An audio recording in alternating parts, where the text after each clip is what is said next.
Halo semuanya, selamat datang lagi di bahasan kita kali ini. Nah, langsung aja ya. Hari ini kita bakal ngupas satu jurnal pengabdian masyarakat dari Universitas Katolik de La Salle Manado yang menurut saya luar biasa menarik. Kenapa?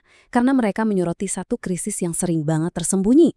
Gini deh, coba bayangin gimana kalau solusi buat ngatasin masalah kesehatan mental anak yang serius itu ternyata bukan di ruang terapi klinis yang kaku, dingin, atau menakutkan buat mereka, tapi justru lewat permainan tradisional di halaman sekolah.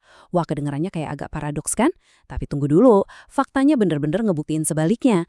Coba deh, kalau kita ingat-ingat lagi soal masa kecil. Kita sering banget nganggap masa anak-anak itu masa yang paling bebas, nggak ada beban, isinya cuma main dan ketawa-ketawa aja ya kan?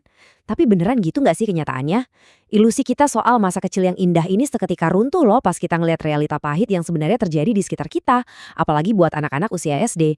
Di balik senyum ceria mereka pas jam istirahat itu, ada beban mental yang sering kali nggak berani mereka ceritain ke kita, orang dewasanya. Buat ngasih gambaran seberapa nyata masalah ini, coba perhatiin angka ini. Berdasarkan survei INAMS atau Indonesia National Adolescent Mental Health Survey, ternyata 1 dari 3 anak dan remaja di Indonesia itu lagi berjuang melawan masalah kesehatan mental. Yes, 1 dari 3 anak. Artinya, di setiap ruang kelas yang kita lewatin, pasti ada aja sekelompok anak yang lagi memendam penderitaan mereka diam-diam. Dan yang bikin lebih miris lagi nih, dari jutaan anak yang lagi berjuang ini, tahu nggak berapa yang akhirnya berani atau punya akses buat cari bantuan profesional? Cuma 2,6%. Gila kan? Ada semakin jurang kesunyian yang dalam banget di sini. Dan tingkat keparahannya, wah, ini jauh lebih dalam dari yang mungkin kita kira. Data dari Kementerian Kesehatan itu benar-benar bikin ngelus dada. Dari belasan ribu responden, ternyata 5,9% siswi perempuan dan 4,3% siswa laki-laki itu sudah punya pemikiran buat mengakhiri hidup. Aduh, sedih banget ya dengarnya. Di jurnal ini dicatat kalau hal itu berkaitan erat banget sama perasaan kewalahan mereka. Mereka tuh benar-benar nggak tahu gimana caranya memproses tekanan hidup atau stresor sehari-hari. Mereka ngerasa sendirian banget ngadepin kebingungan emosional yang super besar itu. Nah, dari angka-angka ngeri tadi, muncul dong satu pertanyaan besar. Kenapa sih anak-anak usia 6-12 tahun, anak-anak SD ini, justru gampang banget berisiko dan akhirnya cuma bisa menderita dalam diam? Sering banget loh, penderitaan di dalam batin mereka ini malah keluarnya dalam bentuk perilaku-perilaku menyimpang di sekolah. Mungkin kita ngelihatnya mereka ini sekedar anak nakal yang suka ngejek temen, atau murid yang tantrum gak bisa ngontrol emosi di kelas, atau bahkan yang terlibat perundungan, entah jadi korban atau pelakunya. Padahal nih, kalau kita mau lebih peka, perilaku itu tuh sebenarnya cara mereka jerit minta tolong. Akar masalahnya ada di sini nih. Kalau kita lihat dari kacamata psikologis, pakai bahasa yang gampang aja, penyebabnya itu logis banget. Anak-anak di usia segini tuh emang belum punya semacam tameng atau ketahanan mental. Pengalaman hidup jelas belum ada. Kemampuan buat ngambil keputusan juga belum matang. Dan yang paling penting, mereka belum tahu gimana caranya ngenalin, memproses, apalagi ngomongin rasa sedih, marah, atau kecewa yang mereka rasain. Intinya, mereka belum dikasih alat tempurnya. Nah, di titik inilah penelitian tadi ngasih jalan keluar yang menurut saya brilian banget.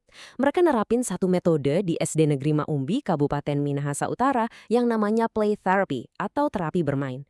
Tapi eits, tunggu dulu. Terapi bermain di sini bukan berarti anak-anak dibiarin lari-larian bebas nggak jelas ya. Ini tuh sebenarnya intervensi edukasi yang sangat terstruktur. Permainan dipakai sebagai mekanisme pertahanan mental yang luar biasa kuat supaya anak-anak ini bisa ngeluarin emosi yang terpendam dengan aman sekaligus pelan-pelan ngebangun ketangguhan mental mereka. Kalau kita lihat dokumentasi asli dari anak-anak SD Negeri Maumbi ini, atmosfernya kerasa banget bedanya. Ada 20 siswa yang ikut intervensi ini. Kita tadi ngebahas statistik depresi yang berat banget kan, tapi realita di lapangan pas sesi ini jalan justru kebalikannya, penuh kegembiraan dan sangat aktif. Lewat pendekatan gerak tubuh yang asyik plus lagu-lagu ceria, edukasi soal kesehatan mental tuh sukses disuntikan ke mereka pakai bahasa yang paling mereka ngerti, yaitu bermain. Pasti penasaran kan, ngapain aja sih mereka selama 90 menit sesi itu? Jadi, para peneliti nyiapin 3 permainan spesifik. Pertama, ada main cinciripit. Permainan tradisional ini tujuannya buat ngelatih konsentrasi dan kecepatan respons motorik mereka. Terus yang kedua, bermain irama di kelompok kecil, supaya mereka belajar nyelarasin suara dan ngebangun kekompakan. Nah, yang ketiga ini nih yang kayaknya paling pecah keseruannya. Post-it game. Bayangin, kertas post-it ditempel di sekujur tubuh mereka, terus diiringi musik ritmis, mereka harus gerak seboh mungkin buat ngelepasin kertas-kertas itu. Wah, ini tuh bentuk pelepasan energi dan emosi secara fisik yang benar-benar melegakan banget buat mereka. Dari aktivitas tadi, kelihatan banget kalau permainan ini memicu dua hal krusial secara bersamaan. Di satu sisi, otak anak-anak dapat stimulasi kognitif yang bikin mereka jadi lebih fokus. Tapi di sisi lain, permainan ini juga ngasih efek relaksasi yang dalam banget. Nah, ini kuncinya nih. Pas tubuh mereka aktif bergerak dan pikiran mereka lagi happy tanpa tekanan, materi soal kesehatan mental, kayak cara ngenalin rasa cemas dan gimana cara nenangin diri, jadi jauh lebih gampang nyerap di memori mereka.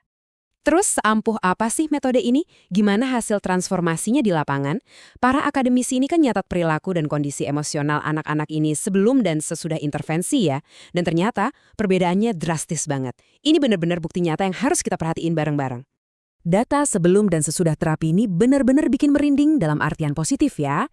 Awalnya, survei nyatet banyak anak yang suka saling ngejek, teriak-teriak, manggil teman pakai sebutan negatif, gampang marah, atau bahkan cuma bisa nangis karena mereka benar-benar nggak tahu harus ngapain pas emosinya lagi meledak.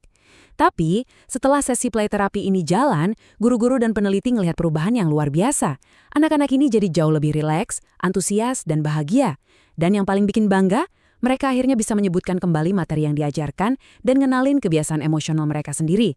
Secara angka, evaluasinya nunjukin pemahaman mereka soal kesehatan mental tuh meroket sampai 100%. Gila kan? Mereka akhirnya punya kosakata yang pas buat ngejelasin apa yang mereka rasain.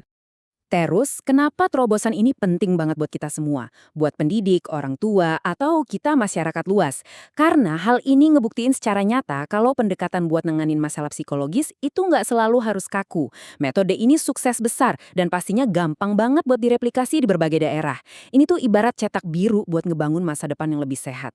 Ini panggilan nyata buat setiap institusi sekolah di seluruh Indonesia supaya nggak lagi ngingkirin apalagi ngabaikan aspek psikologis dari murid-muridnya. Jurnal ini juga nggak cuma ngasih kabar baik, tapi ngasih rekomendasi langkah konkret yang bisa langsung dieksekusi. Sekolah didorong banget buat ngebentuk UKSJ atau Unit Kesehatan Jiwa Sekolah. Terus, para tenaga pendidik dan guru-guru harus dikasih pelatihan khusus soal dasar-dasar kesehatan mental anak. Terapi bermain ini juga jangan cuma jadi event sekali aja ya, tapi harus masuk ke rutinitas harian atau mingguan. Dan satu lagi yang nggak kalah krusial, sekolah wajib banget gandengan tangan sama puskesmas setempat buat bikin program deteksi dini minimal tiap 1 semester. Kemitraan ini ibarat jembatan vital yang langsung menghubungin dunia pendidikan dasar sama layanan kesehatan profesional. Kita benar-benar nggak boleh nunggu sampai ada masalah meledak baru kita bertindak. Sebagai penutup bahasan kita, saya mau ngasih satu kutipan yang ngena banget dari literatur di jurnal ini. Zheng dan Jia di tahun 2019 bilang gini, sekolah berperan penting dalam perkembangan psikologis anak, dan masalah tersebut paling efektif diselesaikan di lingkungan sekolah. Kutipan ini jadi pengingat buat kita kalau sekolah itu punya peran sentral yang nggak tergantikan. Karena anak ngabisin sebagian besar waktunya di sana, masalah kognitif, sosial, atau perilaku paling pas diselesain juga di lingkungan sekolah. Sekarang pertanyaannya balik ke kita. Udah siap belum sih sekolah-sekolah di sekitar kita ngambil tanggung jawab ini? Dan berdiri di garis depan buat ngelindungin pikiran serta masa depan anak-anak kita? Coba deh dipikirin. Oke, makasih banyak ya udah dengerin penjelasan kali ini, dan sampai ketemu lagi di bahasan-bahasan seru berikutnya.